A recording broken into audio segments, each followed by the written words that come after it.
So, since I've decided to body drop this beautiful, beautiful example of the 59 Impala, I've actually already started doing it. Recessed out some of the mount areas. You can see that mount there used to be clear down at the bottom of that rust line. And then these mounts, it's basically just resting on that reinforcement bar that I welded in. But that mount was easily 4 inches lower. So I'm not getting real scientific on how far this thing's gonna be body dropped. So that's the back end sitting on it. And you gotta think, I know it doesn't look super low, but this is stock suspension. I mean, this is with no weight in it. This is just a little bit of the roof and quarter panels sitting on it. No interior, no floor. So there's no weight loading these springs. I mean, it's pretty low for a stock suspension frame, and the front end is up on wheel dollies and nothing's cut up there.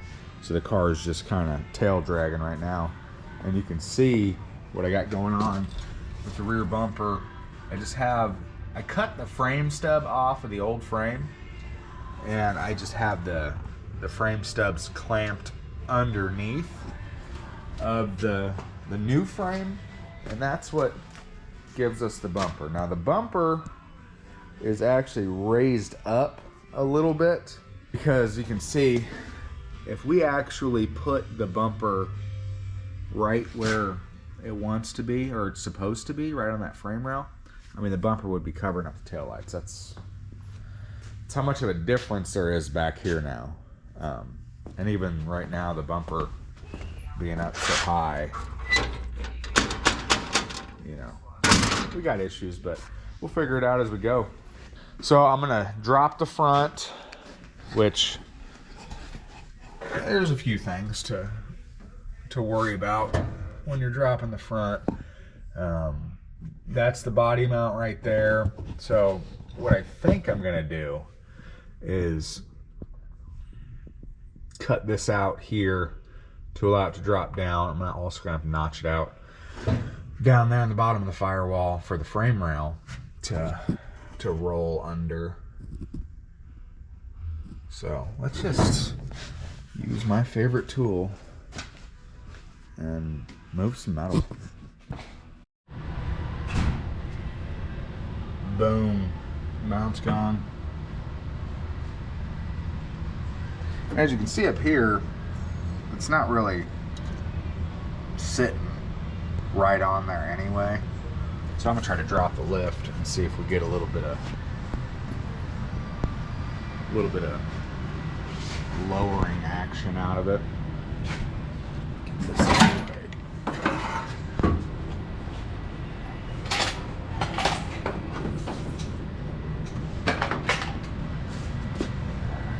Going down.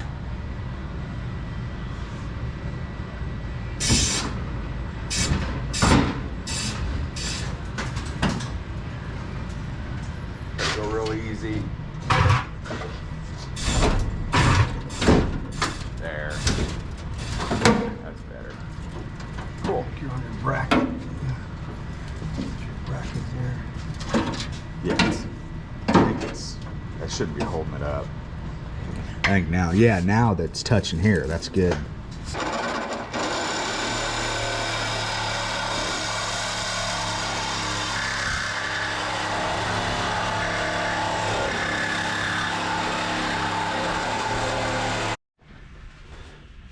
I don't know if you guys can see that, but it's cut. So hopefully that'll let the core support drop down. We got the floor trimmed out. Let's see if it gets any lower. About that. Yeah. Oh, internet's blowing up. Yeah.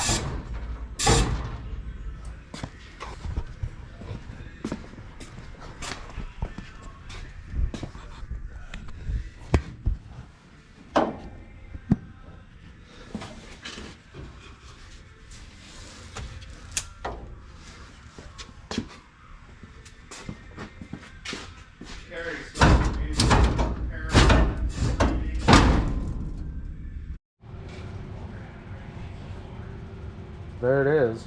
That's about a 5-inch.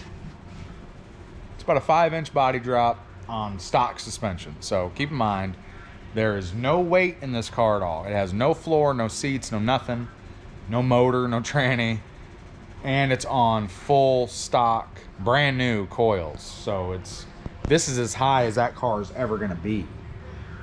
So once you put an adjustable suspension on this thing, it's gonna have no problem just eating the ground.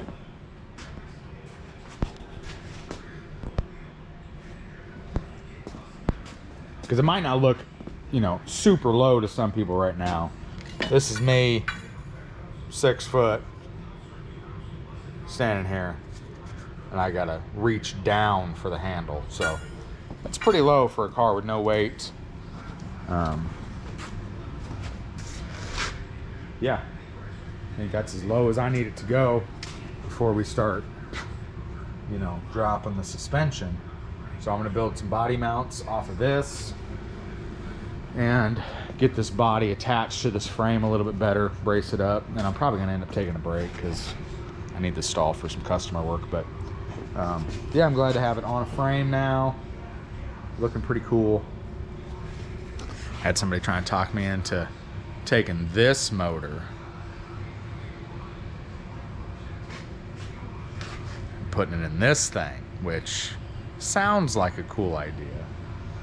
But I don't know, I got a real hankering to have twin turbo with hydraulics, which is just stupid. It's really stupid. But what do you guys think? Should I keep the twin turbo LS 6-speed over here for the 64, or put a small block in it, keep it old school, and put the twin turbo LS 6-speed in the 59 rat rod? I mean, there's no denying a twin turbo LS is cool in anything, but maybe that's a better fit for it. I don't know. I've already done quite a bit of work to that frame to accept the LS, but I do have another LS over here, so maybe I could put just regular LS in the 64, put the twin turbo in here. Let me know what you guys think. Twin turbo 59 rat rod, or twin turbo 6.0 with 13s and juice. If I did twin turbo on this, I would probably end up bagging it, which is hard to even say. Bags. Like, I put my groceries in bags, you know. That's what I use bags for. I don't bag lowriders. But this is more of kind of like a rat rod. It's not really a lowrider. So let me know what you guys think.